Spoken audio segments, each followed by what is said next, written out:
There are some figures, though, that are going to be coming out later on that might make some tough reading.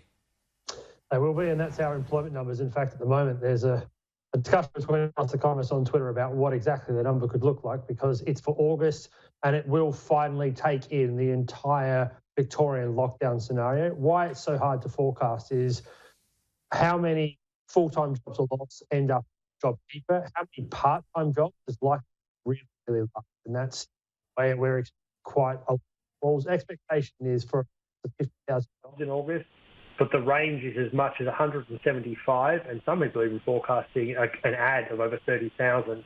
Unemployment rate would therefore also tick up to about 7.6%, but it also depends on how much of the population is still participating in the employment market and whether or not, like we saw in the first wave, people have actually fallen out and participation in employment falls back to those levels where we saw almost below 60% of the actual working force of the Australian population, which is between the ages of 16 and 65, have actually stopped looking for work and have fallen out of the market completely. So it could be a whole range of things today, but it will be a negative number in terms of what most people expect, and I'm one of them.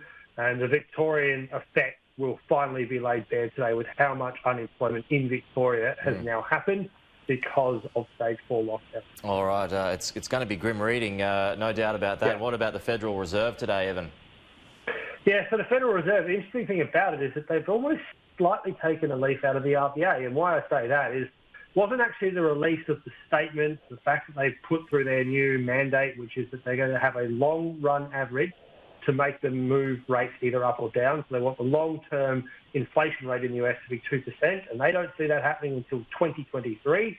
So everybody sees that as an idea that they won't move rates till at least 3 years, and unemployment needs to be below 4.5%, and also is not likely to happen until 2023. But the RBA comment was that Jay Powell said that they're also starting to come to a point where monetary policy is running out of its ability to actually react to the markets and to react to the economy, and needs to get fiscal policy to support it. Now, that is exactly what our RBA is saying at the moment, and we saw that on Tuesday with the minutes, is that fiscal policy needs to come to the fore to really help this. And it's the first time, basically since the GFC, that we've actually seen the Fed possibly put its hand up and say, we have done all that we can. Now, they've still got a lot of room to move, do not get me wrong, but it's the first time you've actually heard the chair of the Federal Reserve say monetary policy may be coming to an end and its effectiveness.